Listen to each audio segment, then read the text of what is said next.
জামিনে মুক্তি পেলেন যুব মহিলা লীগের বহিষ্কৃত নেত্রী পাপিয়া।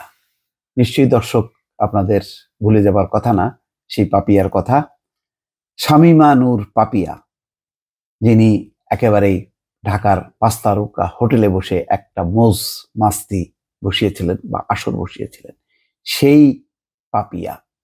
বহুত কাণ্ড ঘটেছে তাকে ঘিরে এবং শেষ পর্যন্ত তিনি মুক্তি পেয়েছেন। কিভাবে মুক্তি পেয়েছেন একটু শুনি খবরে। কুমিল্লায় কেন্দ্রীয় কারাগার থেকে জামিনে কারামুক্ত হলেন নরসিংদী জেলা যুব মহিলা লীগের বহিষ্কৃত সেই নেত্রী শামীমা নূর পাপিয়া। সোমবার সন্ধ্যায় কুমিল্লা কেন্দ্রীয় কারাগার থেকে জামিনে বের হন তিনি এবং এত বিপজ্জনক ছিল, ঢাকায় মারামারি করে, অর্থাৎ অন্য মহিলা বন্দীদেরকে পেটানোর দায়ে তাকে আবার শাস্তি স্বরূপ হিসেবে কুমিল্লায় পাঠানো হয়েছিল। এই টাইপের হচ্ছে মহিলা এই পাপিয়া। শামীমা নূর পাপিয়ার জামিনে বের হওয়ার বিষয়টি নিশ্চিত করেন কুমিল্লা কেন্দ্রীয় কারাগারের senior jail super Abdullah Al Mamun. তিনি জানান, সোমবার সন্ধ্যা 6টার দিকে পাপিয়া জামিনে কারামুক্ত হন। এর আগে বিকেলে তার জামিনের কাগজপত্র এলে তার যাচাই বাছাই করে তাকে কারামুক্ত করা হয়। আব্দুল্লাহ আল মামুন আরো জানান, পাপিয়ার বিরুদ্ধে 6টি মামলা রয়েছে। এর আগে অস্ত্র আইনের একটি মামলায় নিম্ন আদালত তাকে 20 বছরের সাজা দেন। পরে তিনি উচ্চ আদালত থেকে জামিন নেন। বাকি 5টি মামলা বিচারাধীন রয়েছে। গুলশান থানায় দায়েরকৃত মানি লন্ডারিং এর মামলায় আজ তিনি জামিন পান।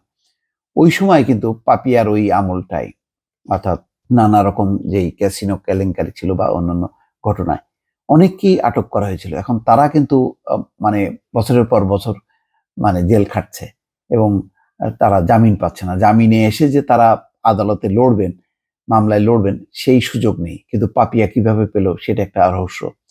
এর আগে কাশিমপুর কারাগারে ছিলেন পাপিয়া।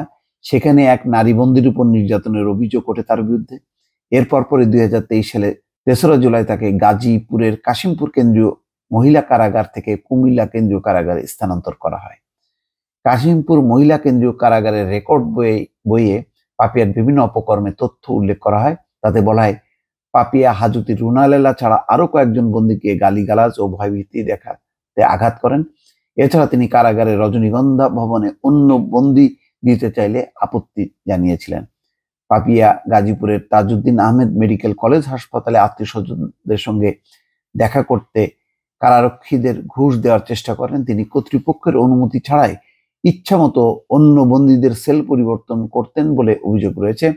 তার কক্ষে তল্লাশি করে স্মার্টফোন ও চার্জার পাওয়া যায়।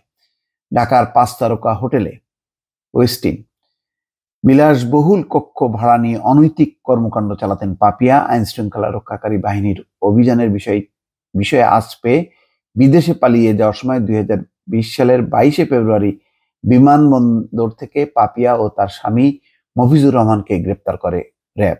এরপর পাপিয়াকে নরসিংদী জেলা যুব মহিলা লীগের সাধারণ সম্পাদকের পদ থেকে বহিষ্কার করা হয়।